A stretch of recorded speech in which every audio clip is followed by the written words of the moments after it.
podcast is part of the Sports Social Podcast Network.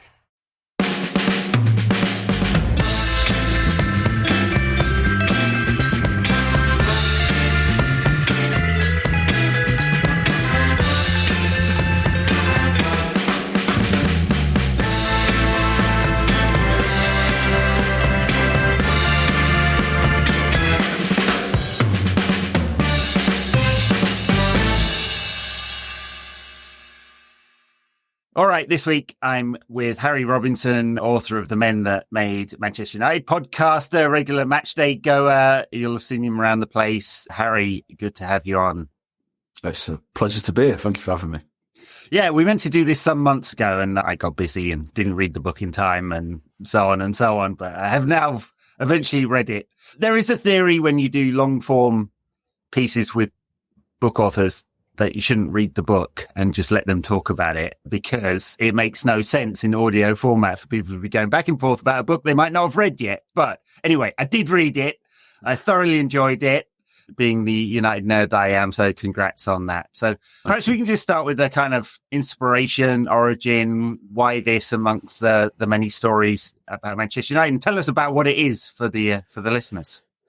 Yeah. So I mean, in the shortest format possible, The Men Who Made Manchester United is about what I judged to be the 8 individuals that really laid the foundations for the modern United before Sir Matt Busby arrived in 1945. And the inspiration came initially from one of those characters, Louis Rocker, who I think United nerds and some kind of less nerdy United fans will have heard of, this kind of mythical, legendary figure who has all these tall tales about his contributions to the club. And I first read about Louis Rocco when I was 17, and this second generation Italian immigrant who joins Newton Heath in 1892 as a tea boy and progresses to, very slowly at first, cleans out the baths and then manages the kit and then becomes a groundsman, paints the fences, and eventually, at still quite a young age, is kind of acting as chief scout. And over the next, what ends up being a 60-year United career, which is something only kind of really equalled by people like Kath on reception these days. And there's a few others, but it's a pretty rare thing.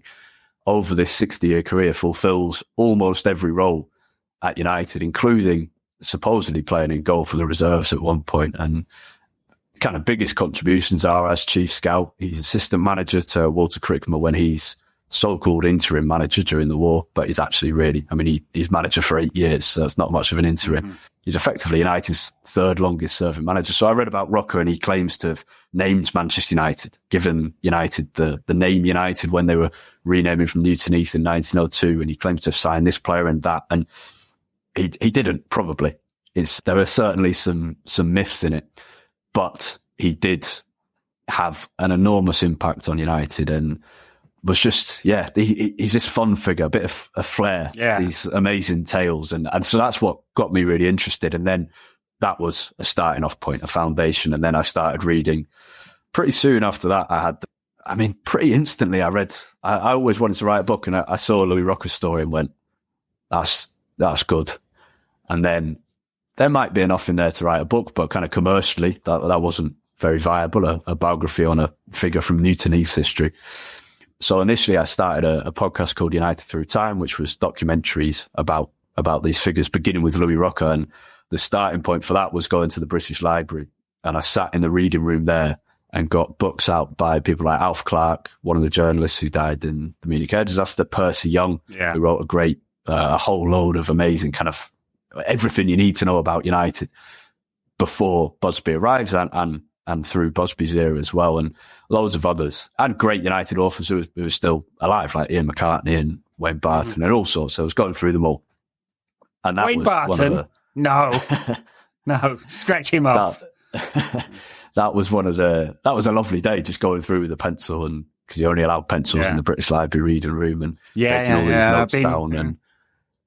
And from there, just, absolute obsession was born. And then for the next, when it got really into it, it's like you start living you start to live the characters' lives in the book. So I became like, I don't know, the whole era came alive to me with people like Charlie Roberts, and I got to know the the descendants of these people. So Ted Roberts, who's grandson of Charlie, or Harry Stafford's great-grandson, or the great-granddaughter of John Henry Davies, and Louis Rocker's descendants as well. And it's like they're absolutely buzzing to talk about their ancestor. Yeah. And sometimes they gave me information and sometimes I'd give something to them. It was just lovely kind of making, like, Ted Roberts is a guy in his mid-80s, a proper gentleman. He lives out in Derbyshire. And I went to his house after I'd finished the book to give him, I chatted to him loads online, and I went to give him a few copies for him and the rest of the Roberts family, and just had an afternoon sat by the fire in his living room.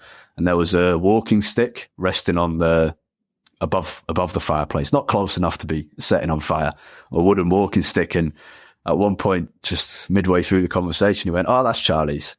And it was suddenly like, oh, wow. Wow. It just brings like the history alive. And then he showed me the old like cigarette boxes that Charlie Roberts, the United first great captain, has had as well. And so that was really special. And the writing was fun, but that was special. Yeah, the passion comes through, I think, in the book as well as when you're speaking about it. I mean, so the research process for something like this is pretty in-depth. I mean, it's a really detailed book for a start. So hours in the British Library, and for listeners who don't know, you can't take books out. You have to order them. They come sometimes from their warehouse. I think it's in Lincolnshire somewhere, isn't it? In Boston, in Lincolnshire. Yeah. And you just have to sit with the book and the material, and they won't let you take photographs and so on and so on. So it's hours of a labour of love to do something like this. Yeah, absolutely. And I did love it. Like, some people ask me now, well, like, would you do it again? Yeah, absolutely. Reading about United's history and finding out new stories. Yeah, definitely. Most of the work that allowed me to do it really was lockdown. So luckily just before lockdown, a couple of years probably, something called the British Paper Archive was launched in association with the British Library, and like those sites like ancestry.com and findmypast.com, which were also really useful for looking at family trees and working out occupations and children and etc. But the newspaper archive is what makes most of the information in the book, especially the things that might not be in some other stories, comes from that archive. So through, I dread to think how many over a couple of years, from like big well-known papers like the Times and the Manchester Evening News to little tiny like local ones from Gloucester. United might have played an away game one day, and Louis Rocker's band of fans, he had a thing called the Rocker Brigade, went. So a lot of time in newspaper archives, scrolling through, and my eyes slowly wearing. But yeah, I would do it again. Their stories are so good. Like, absolute privilege to tell them. No, and I hope you're able to bring this to a kind of new audience. I mean, like, fandom these days is obviously very different, very digital. Its global fan base is gigantic, and these stories kind of get lost in the celebrity of football, don't they? And I wonder how much United's history really touches people, but I hope this can. Okay, let's talk about some of the characters. I mean, I guess Billy Meredith's a pretty central character in here, and central to United and also to the book. And tell us a little bit about him and how you explored his journey. Yeah, so Meredith is probably one of 2 or 3 in a book whose life had probably been covered a bit more. So there's a great biography written about him by a guy called John Harden, who's written a load of good football books called Football Wizard Billy Meredith. And he's, again, quite a legendary figure where you don't know whether all of it's quite true. So at the time, and in the many, many years after, he's known as this amazing winger who plays with a toothpick in his mouth. And you read that for the first time and think, is that true, or is that some kind of myth that's been generated in the decades after? It is true. He's known as possibly the first footballing superstar. So an amazing winger, comparable. I spoke to a Manchester City historian because he plays first for Manchester City. He grows up as a mining boy in a North Wales town called Chirk, who has 2 pits, both of which provide coal for Manchester, which is a hugely industrialized city and focused on cotton and known as Cottonopolis. And Meredith is a brilliant amateur footballer, plays for a few clubs. Chirk in his hometown, a tiny team, but they're great. They win the Welsh Cup, the FA Amateur Cup, and so on. Northwich Victoria. over the border, and Wrexham at one point as well. And he has to be convinced to go and play for Manchester City because he says, I like life at home. I get to play for my local team. He enjoys being a minor, which is not something everyone did, even as a kind of 14, 15-year-old. He goes to play for Manchester City, becomes an incredible player, one of the best in the league, helps City to get promoted to the top flight, and has an 11-year career there. So by the time scandal hits in 1905 and he gets involved in this huge controversy, which is detailed in the book and some people will know about, he then crosses the border to join Manchester United. But he's already in his 30s at this point. He's a footballing superstar. And this is where I spoke to a City historian and they compared him a bit to Cristiano Ronaldo, this amazing athlete who had a great focus on his fitness and pushing the boundaries to see how much better that fitness could get. So he had a sports shop in St. Peter's Square and he'd sell all these ointments and rubs and whatever that he would use on his muscles to try and prolong his career and make him fitter. And he ends up playing until he's nearly 50. So something clearly works. And he joins United in 1906 in a very controversial deal, makes his debut on January the 1st, 1907, along with three other Manchester City players who've crossed the divide. And he and his teammates, but he leads United to their first Division 1 title, then the first FA Cup, then the second Division 1 title, into Old Trafford on a first European tour. And then there's so much more with him. He then goes back to play for Manchester City during the war, returns to United after the war, back to City, and goes on playing. He plays in an FA Cup semi-final in his late 40s and genuinely puts in a decent performance. He scores in the FA Cup in his late 40s. Hope for us left. Yes. Well, you're younger, but I was like, 40s, yes, I could make it. Yeah. I was a bit confused when you were telling that story because I really thought City were founded in 2008. So it's new to me that This is the predecessor, the OG City. Yeah.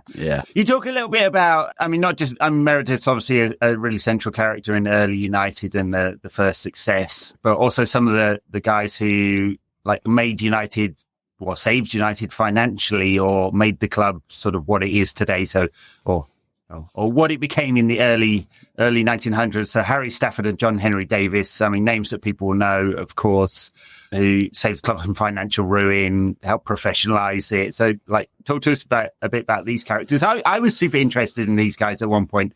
I too spent days and days in the British Library and never completed the book. And I wanted to do this thing that kind of drew parallels between the early ownership, which was kind of philanthropic, really, and fan ownership. So during the height of the Glazer, 2010 period. And unlike you, I was not dedicated enough to finish it. So talk to us about these two characters. Yeah, I got lucky with a global pandemic, which forced me to do it. But yeah, Harry Stafford is what you hear about the names and the stories, but what I was interested in and wanted to get across in the book as well, and it's partly why I wrote it in present tense rather than looking back, rather than this happened, I wanted to get their personalities across a bit more. Yeah. Which is, once I'd made the decision, regretted it briefly, because working out someone's personality 120 years down the line is a bit of a graft. The newspapers help a lot in that deal, and speaking to their descendants help. But so Harry Stafford is Newton Heath club captain. He's not a particularly good footballer. He's a good fullback, but he knows his limitations and he takes players down. He plays the dirty game. He knows that he's probably not good enough to change the game on the ball, but he can stop the better players playing. So he's not a United legend because of what he does on the pitch, but it's in the years 1901, 1902, as Newton Heath are on the brink of bankruptcy, that he, as club captain, steps up and goes initially knocking on doors in the streets of Manchester, asking for donations to keep the club alive. And eventually it's through a mad concoction of events where his dog goes missing from a Grand Bazaar, the famous mythical story, another one that you hear about and you think, oh, I want to find out if that's true or not. But also an accountant who works for John Henry Davies's company. John Henry Davies is a wealthy brewer, a self-made man who's married into a rich family, but the rich person in the family doesn't like him, so he doesn't get given any money. So he's a self-made man who owns a lot of property and is a very wealthy, successful brewer. And one of his accountants, there's this scene between them, which is, sounds ridiculous, but John Henry Davies knocks over his accountant who's cycling on his way to Bank Street to watch Newton Heath, and he's confused as to why he's in such a rush to get somewhere. And he says, oh, it's Saturday afternoon, I'm going to watch the football. And John Henry's interested in sport. It seems like he was interested primarily in like cycling and bowls and the kind of things you'd expect a middle-class wealthy brewer to be interested Victorian in gentleman to do. Yeah. Rather than the dirty working class sport of football. But he's intrigued by it. And over the next few months with this missing dog and this accountant, and it all comes together to a position where together Harry Stafford, who is a womanizer, a beer guzzling womanizer, he is the man drinking in John Henry Davies's pubs. And John Henry likes to drink himself, but they're very different characters. They are at the opposite ends of the spectrum, but together they save Newton Heath and they have this shared passion for what is a community institution and drag it up from the ashes, reform it and call it Manchester United and change the colours to red and white. And then over the next 2 years, they're the ones who push it forward. And then the other characters start to come in, like the secretary Ernest Magnell, like Billy Meredith and Charlie Roberts. But it's those two who take what was a dying club, a club who this wasn't their first financial troubles. They'd had it 3 or 4 times in their history, and they'd been successful in Manchester. They'd been one of the most successful teams in Manchester in the 1880s, but had struggled to ever do better than that, really. They were Manchester's second biggest club. City, who had been renamed from Ardwick before Newton Heath became United. City were a better team, were in the top flight. United were fine. They were a middling second division team who weren't sometimes in a shout of promotion in 1898, 99, but they weren't great. And from 1902, when John Henry Davies steps in, and yeah, you're right, it's philanthropic. There's some suggestion that there might be a link with the fact that he might be able to serve his beer at games, or that he might own the pubs around it, or that he benefits from putting the players and some like the symbolism of this is a United pub and whatever. But the economic benefits of all that just wouldn't have been anywhere near enough for the sheer amount of money he invested into United. And then there are some questions again, when United move into Old Trafford, does it benefit him because we're paying rent? But none of it. I thought about this loads, and I remember reading the drafts back and thinking, have I got that? Have I definitely understood what he was in it for? And obviously we can't know without talking to a dead man. But it was, he became so passionate about it, and he seemed to go from, it feels like he'd earned this fortune in business, and he'd got himself to a great position, and then he suddenly found, things fell into his lap, and he suddenly found something he could properly care about. And he found this institution that he would stand in the new kind of president's box at Bank Street and look out, and there'd be this huge like tumult of waving arms and excitement. And it feels like he just lived for that moment where he got to see something that he'd helped build. Yeah. Bring the masses of working class Manchester together. And that is philanthropy, isn't it? Yeah, I mean, it's been a truism for 150 years of football that the way to make a small fortune in football is to start with a big one. Like, people don't get into, I mean, maybe it's different now with vulture capitalists getting into the game, but it's very, very hard. And as Todd Bowley is finding out, it's quite easy to blow a lot of money as well. I mean, it's also very true that at any point in that period, United could have ceased to exist. I mean, there was today that would be unthinkable, of course, even during the height of the Glazers' like worst loans, when like people like me and Andy Green were seriously worried. It felt too big to fail in that way. But at that point, 1902 could have gone bust, and United, as we understand them today, wouldn't have been around. It'd have been Manchester Rovers or something like that. I guess the next theme you come to in your book is kind of youth development and, the rise of MUTV and the real focus on youth and how important that became. And obviously, if there's anything that means the United way, and I don't know that there is, it's youth development, and it's real. We lean on that today, don't we, as the club did in its early years. Yeah, and that's all I've always loved following United's academy, even as a kid, like as I entered my teens. I think we all go through, especially when United are rubbish, we all go through that phase of kind of distracting ourselves by looking at the FA Youth Cup team 2 years ago and being excited about Kobe Mino and Alejandro Garnacho.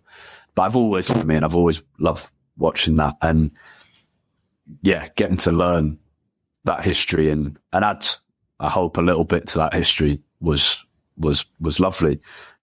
So Nick Cox asked me into the academy to give a talk to staff about MUTV and how the history of the academy links to what they do today. And I've been lucky enough to do loads of work with the academy, and as a fan, I'm pleased to say that there is loads of that linkage with the past, and full awareness of the footsteps in which they're following and the responsibility they have to hold those values dear. But the talk was the point I wanted to make, and really I guess the point of the whole book is, so often when we talk about United history, we start in effectively October 1945 when Sergeant Major Matt Busby arrives, and sometimes even later than that. We often forget about the cup winning team of 48 and title winning team of 52, and we just start with the Busby Babes, basically. Yeah. And United history often goes Busby Babes, second division, few cups, class of 92, treble, and so on and on. It's so much richer than that. And the point I was arguing specifically with the academy stuff is, you should realise that youth development is not born out of one man's idea in Matt Busby. The foundations had been laid 13 years before with the foundation of the A-team in 1932. So we spoke about John Henry Davies. The second saviour of Manchester United is James W. Gibson, a uniform manufacturer, makes a load of money in the First World War, and steps, again, not a football fan at all, but steps in when United are once again on the brink of bankruptcy and the brink of extinction. And there's a sub-story to that, the foundation of a third club in Manchester, which could send United properly into extinction. Gibson steps in, and within 3 months of becoming United president, he speaks at a board meeting in late March 1932 and speaks about the advisability of starting a cult or a nursery team. And that right there is the foundation of youth development at Manchester United, 13 years before Busby's joined. Busby at the time is kind of not starting for Manchester City as a player. And the A-team is founded, which is in terms of an equivalent, is probably the under-18s today. So it's more of a youth team rather than an academy. And 6 years on, and there's plenty in between, but 6 years on, to keep things brief, the Manchester United Junior Athletic Club is founded, MUTV, which is well known. And again, the foundations laid there still exist today. And that wasn't United playing catch up with other teams because they'd been down in the dumps at the start of the 30s. That was leading the way at the forefront, innovation. And those are the things that defined Gibson at United and Crickmer and Rocker and the rest. And in the end, the rest of English football plays catch up after the war. But by that point, the foundations are so strong, even after the war, because during it, Walter Crickmer has kept things going. Absolutely astonishing man. You read about, I remember Tony Park, who created the amazing book Sons United and found all the records about the academy. I remember talking to him about Walter Crickmer, and he just said, honestly, it just fucking blows my mind. The work rate he had he had to work a day job in the Old Trafford Police. And on top of that, single-handedly dragged United through a 6-year war while getting crushed in the rubble at one point. when the Old Trafford Police headquarters was bombed, and he was one of the first men on the scene when Old Trafford was bombed. Astonishing man. If you could ask, if I had to pick one of the characters to choose as kind of a role model for what players, all employees of Manchester United should aspire to, it would be Walter Kricmer. Incredible man, and then tragically dies at Munich, and after nearly 40 years of service to United. But he keeps the academy going. He keeps Mujak going. He keeps the reserves going. He creates, he's involved in this innovative partnership with three brothers called the Goslings, which you can read about as well. And that means that when the rest of English football players catch up from 45 onwards, so Wolves under manager Stan Collis start to be an incredible force for youth development as well. And they kind of managed to catch up, but even they're behind. Everyone else is years behind because Busby arrives and goes, well, that was good. Let's do that again. And 4 years in, 3-4 years in, Busby and Murphy then take it to the next level. And they do their own kind of youth revolution at United, but they could only do that. The babes can only happen because of what came before the war. And there's a couple of other clubs who were showing that commitment to youth at the time. Everton were probably the one club that United were playing catch up with. First team wise, they were champions in 39 just before the war, and they had a good youth team as well. But the difference was their youth team, Everton B, played in a league of under 18s. Mujak played against men. Right. And the result was brilliant footballers. And so you get Busby arrives and he has Charlie Mitten at his disposal, Stan Pearson, Johnny Kerry, John Aston Sr., plenty of others. And he has a team equipped to win the league. And United fall short twice, lose to Liverpool in 47 and 48, but then win the FA Cup in 48. And that trophy, all the hard work in kind of that is detailed in the book is crucial, because that trophy is what really sets the tone for the United we know today. So it's success, but also listening in Ashington is a young lad called Robert Charlton who falls in love with Man United. And so when the chief scout who follows Louis Rocker comes to the Charlton house in the early 50s, and everyone in English football wants to sign Bobby Charlton, including his boyhood team, Newcastle, and he says, no, I'm going to go and join Manchester United because he's fallen in love in 48. You've got Paddy Crowell listening in the streets of Glasgow. It's like that one game. If you could put one game that had just had the biggest impact on the future of the club, it's a debate for another time, but that's in the discussion. Right. Yeah. I mean, you bring up Louis Rocker, and I think you mentioned in the book how he sort of set up the first scouting network, and Bobby Charlton from the Northeast, later George Best from Northern Ireland, and weren't just looking at local boys, started to spread the net to think about how they could bring the best of the best into this Mujak structure. Yeah. So Rocker would always, Busby is the one who, he takes it up a notch, and he wants the best talent from the whole of England and Ireland and Scotland and so on. Rocco's always, in United's early days, we always went to Scotland to find players.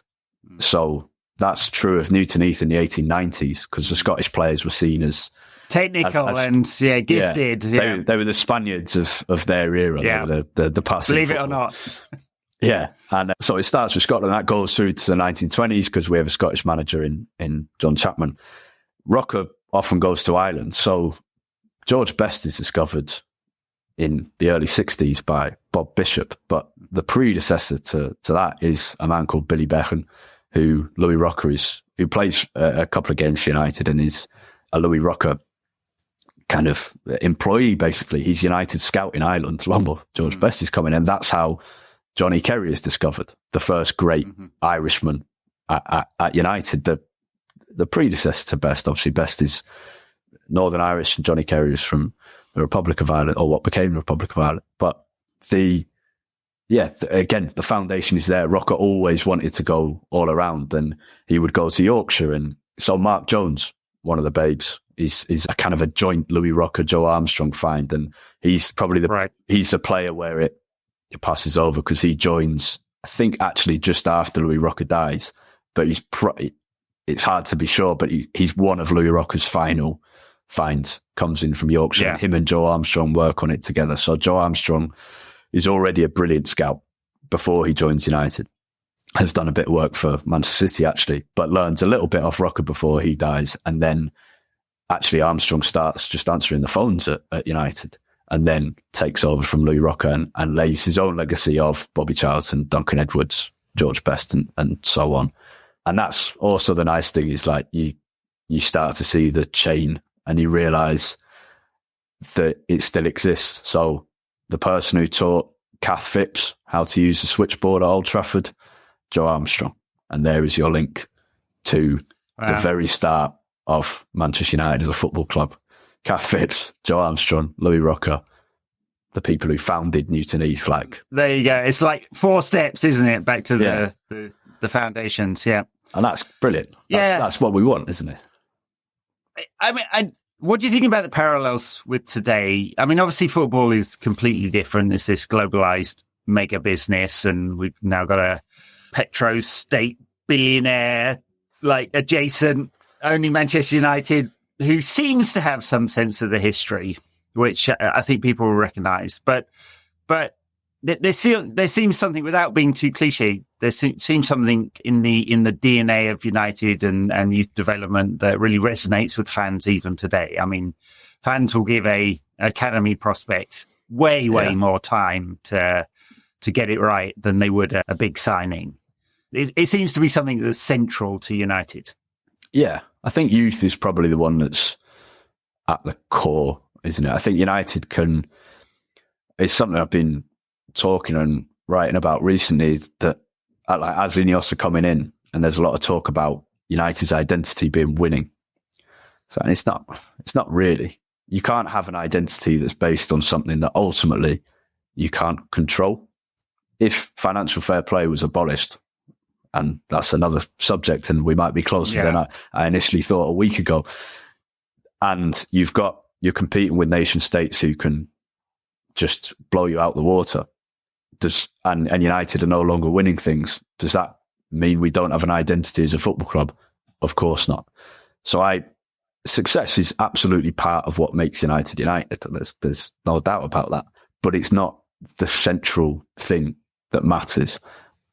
And I think there's probably 2 things, is youth and risk, taking risks. Sir Alex was a gambler. That's probably it. So Matt was less of a gambler in games like Sir Alex was, but the decision to enter the European Cup, the decision to effectively dismantle a title-winning team, as Sir Alex then does in the mid-90s, dismantle the 1952 title-winning team because he looks at Jimmy Murphy's side and goes, they're fucking good. I love some of them. And then he brings, and so United maybe could have won a consecutive title in 1953, but he looks at the long term and says, no, I'm going to take a risk on these kids. And they slowly come through, and then you have the Busby Babes, and it's a hypothetical, what would they have gone on to achieve? Probably win the European Cup much sooner than we end up doing, probably win a couple of trebles, and suddenly 99 doesn't seem quite so special. That's a hypothetical. But yeah, so youth, I think risk-taking is certainly one of them. James Gibson, one of the characters, takes the risk on himself to build a train station outside Old Trafford because he thinks it will make it easier to get to the games. It does. They should bring it back. Well, they're talking about it. I know. I'd love it. I have this vision based on the things I found of like an updated United. It could be the South Stand, or it could be they're talking about this train station where United's museum starts at Manchester Piccadilly. And so you arrive and there is a platform dedicated to Manchester United, like 9 3/4 at King's Cross. And it feels... Well, it used to be platform 14, basically, didn't it? Yeah, yeah. And then on the train, you have all this history of Newton Heath, because we started as a team out of railway workers, and then you arrive at Old Trafford and you get to see the history. So that's what, if Sir Jim's listening, he can have that one for free. But all right, yeah. No licensing deal there. I mean, I do think. You talk about the foundations as it was a railway workers, working men's club, basically, and Everton you talked about was a church team, and there were community clubs, and this is what football was about. They were born in local community, and we're never going back there, are we? In quite the same way, but for all of Big Sir Jim's faults, and there are many, the harking back to something local and doing something for the area is something that seems to resonate strongly with him. And the renewal of Manchester United will be about the renewal of that area.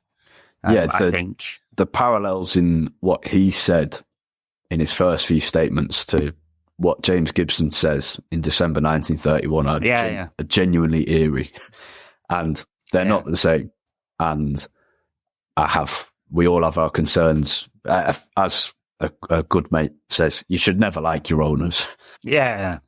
But weirdly, United, and don't get me wrong, as detailed a couple of times in the book, there were times when United fans were angry at John Henry Davies for putting ticket prices up, and there were times the same at James Gibson. But generally, particularly with Gibson, Davies was probably a bit more of an up and down relationship, particularly with Gibson. Fans loved him because he was, when you're talking about like philanthropy, he came from a position of he played rugby in his youth and wasn't interested in football, but somehow he, almost more than anyone, got Manchester United and was responsible. It was his vision that Busby then puts into place, that he wanted a United that represented Manchester on the world stage as a great place with a great football team. And if that's Ratcliffe's reason for doing it, great. Because ultimately, I think there will be loads of hurdles along the way and difficulties. But if that's the fundamental reason he's doing it, rather than anything else, I think in the end, the results will be good one way or another. Might not necessarily be winning titles every season, but it will be better than what's come in the 18 years before. Yeah. And you're right that there were community clubs, even City, and we've had a couple of jibes at them today, and we should carry on doing so. But I have more respect for Manchester City, having researched this book, than I did before. That's a club with its own. They've desecrated what was actually a rich history of being a community football club who represented Manchester well and had a good relationship with United, and was good for its part of the city when they were at Main Road and then when they moved. And they've tarred that completely.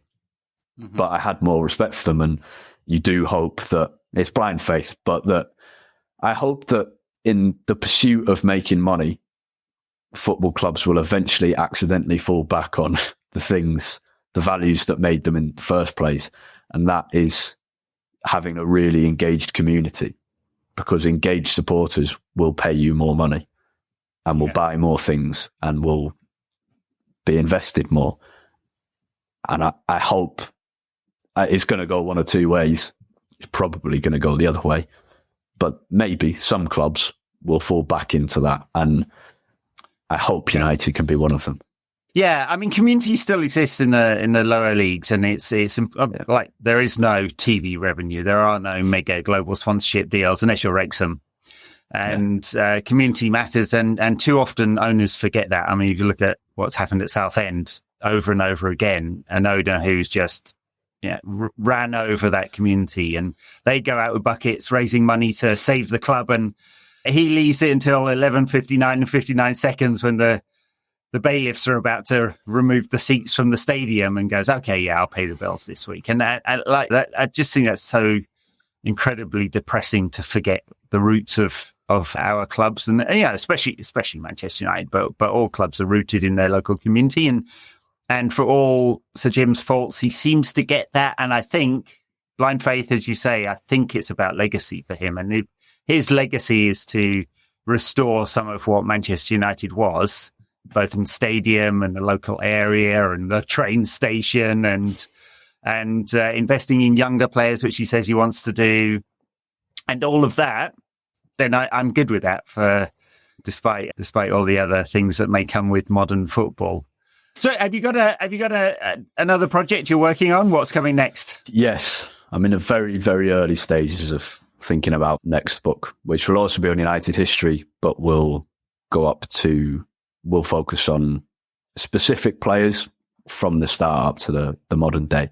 But in terms of other projects, if people are interested in this, they'll probably be interested in the academy. And I've done a series of documentaries with MUTV about the academy, which is called Lifeblood.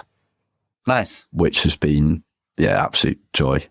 As a fan who cares about that stuff, especially in what has ended up being we had a brilliant end to the season, but in a difficult season, getting to spend time seeing how closely the academy sticks to the values it should stick to is on a Monday or Tuesday morning after a bad game is like, just bathe me in this brilliance, and an amazing season for them. So getting to be behind the scenes for that was, absolute dream. And so if people are interested in that, they can watch it. It's called Lifeblood. Excellent. I'm sure that's an awesome doc. It makes me think of the 99 doc on Amazon that came out recently, and so much of that is filmed at the cliff. Yeah. Which they may have given a lick of paint to, I think, for the filming. I got to do a tour of the cliff with... Right. So episode 1 is about the academy's history. So Tony Whelan, academy stalwart, who came through as a player, never made an appearance, but came through as a player alongside George Best and later played with Best, I think at Fort Lauderdale, somewhere in the US. Right. And then has been a coach of the academy and support staff more recently, but has worked at the academy since the mid-90s. Amazing man.